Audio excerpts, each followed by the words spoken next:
So as a user, you will be presented with this, when you have an account, you'll be presented with this login, so account gets better. So it's a lot simpler than the web services interface. It's a lot more raw, okay, in that you have a lot more control over the individual servers. Our servers, we use the backend hypervisor is KVM, and so this is full virtualization. It's not para-virtualization. As such, we don't do any NAT. So your servers actually have public IP addresses. If you want to do a private IP and NAT your front and hide some of your hosts, you do that by creating secondary, tertiary interfaces with private VLANs, and we can provide you those VLANs. And our virtual private, quote unquote, virtual private, is not any different from our standard offering. It's just that you request private VLANs on as you need them. So let's say you want, there are two ways to deploy an app. Either through the App Center, deploy a VM, where we provide multiple, and we're qualifying more and more appliances. We call them appliances because some of them we provide a Zimbra mail server, the more popular. So we have we have CentOS, Ubuntu, there's a vTiger CRM appliance,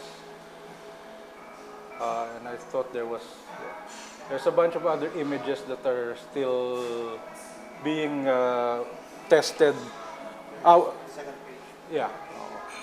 The second page is just a single image, just the vTiger.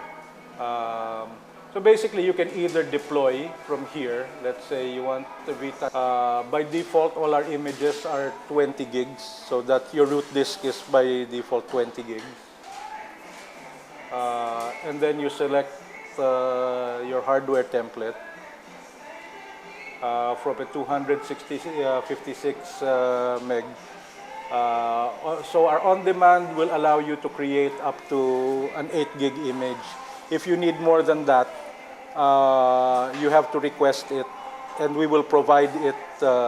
We will provide it to you, and then your drop-down will have more. Will have that option up 16 and then 32. Right now, our largest image is 32 gig. Your additional hard drives. So okay, you asked me, why will I provision one? You don't provision 1,000 if you don't need it.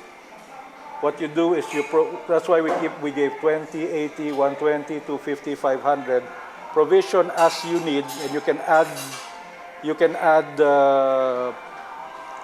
it using LVM in Linux, and in Windows you can use the disk manager to create a dynamic volume and increase that. The reason that this is what it does actually is it gives you better performance because each block will get distributed in our at our disk at our storage infrastructure, so it gives you better performance than provisioning one block where you will be assigned a single storage unit. But still, even though you provision it as a single storage unit, it's still replicated to another storage unit. But then if you create multiples, then it's chopped up into multiple storage units, and there's more IO, there's more IO bandwidth, and there's more. It becomes there's more redundancy. If you think you'll be using it more, then you can create a clone. Powered off VMs, we charge you only for storage. We do not charge you for CPU time. So powered off and post VMs are storage charges only. And if you power it off and power it back on, any changes you've made remain. So these, the root disks are actually discrete images. And they are not sparse images. Part of there was a choice. We could have selected to do sparse images so that we could oversubscribe. But the problem with sparse images is performance. It makes performance significantly slower because it has to build the storage as it goes. So we decided to opt for performance versus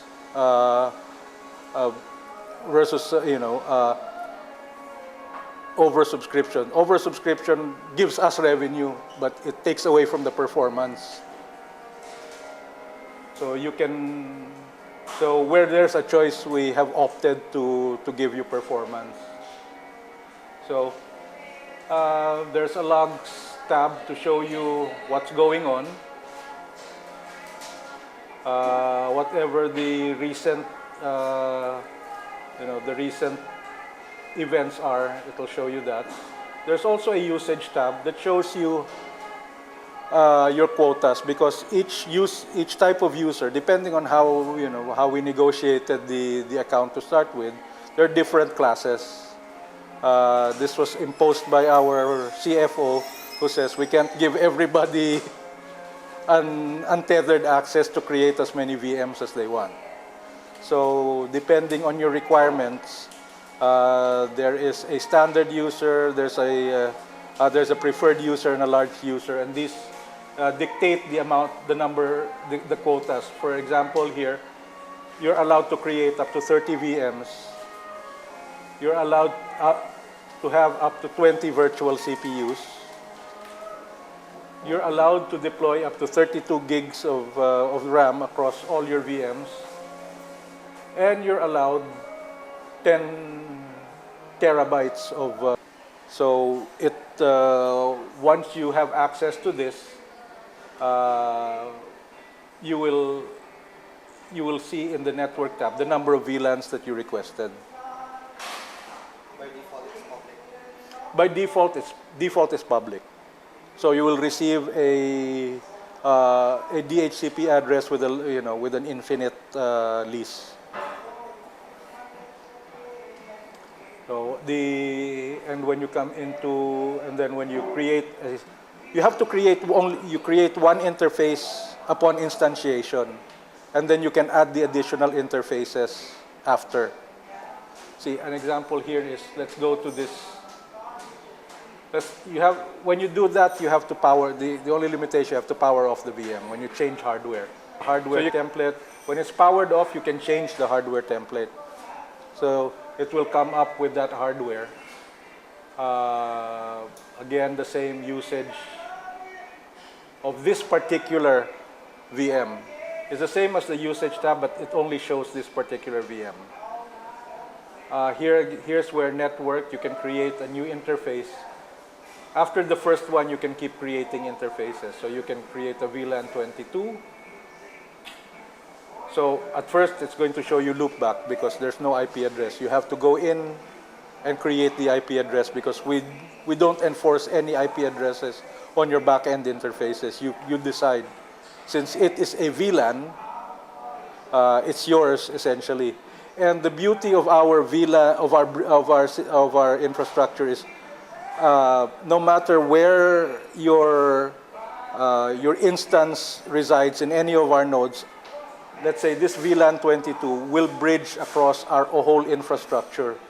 And so if your requirement actually, for some reason, let's say you require a cryptographic appliance within your back-end network that cannot be deployed as in the cloud, you can, within your own application, programmatically control what resources are created. So you could create your own application to scale up and scale down your requirements. So if you notice, we're still going to update this pricing with other. we will have a menu of Windows products with monthly pricing. Basically, when you register, the different providers provide capacity. They give a fixed amount of what they call what's probably their excess or what they're willing to sell to Spot Cloud, and they create a pricing.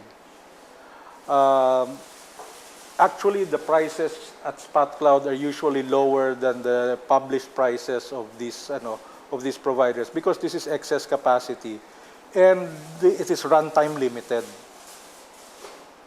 Some providers don't let an instance run for more than a week. Some providers don't let it run for more than a month. We don't. Ours is, at least for Arcus, we don't let a Spot Cloud instance run for more than a month. Because if they run for more than a month, we figure that they should become our our customer. So this is actually intended for transient transient requirements. So here's a subset. Wala pang Philippines dito, pero of those who are So it will be a similar interface. There will be an app center with applications and base OSs, but there will be an additional tab showing locations and pricing. So right now, since all of these are Linux images and the only Windows image here is a demo image, you don't see any pricing tab, so they're all free. But this will be updated, and the Windows will actually have its pricing tab here. So if you don't see a price, it's free to deploy. If you see a price, then that is going to be a monthly or an hourly price, depending on how the licensing is with the appliance that's being deployed. We're looking at some load balancer appliances and some security appliances that are going to be deployed here. We have an OpenVPN appliance that I think is ready to deploy. There are some CDN appliances, which we're deploying for ease of use with Spot Cloud. So a nice thing that you can do with Spot Cloud is you can create on demand a CDN. So if you have an event that you need to distribute globally, you can use Spot Cloud to create a CDN only for the time of your event and then bring it back down. And you'll only pay for the duration of that event. And you can use that CDN, or any way you need. So imagine the ability to create cloud instances, in multiple places, and pay only, and have a centralized location where you can pay.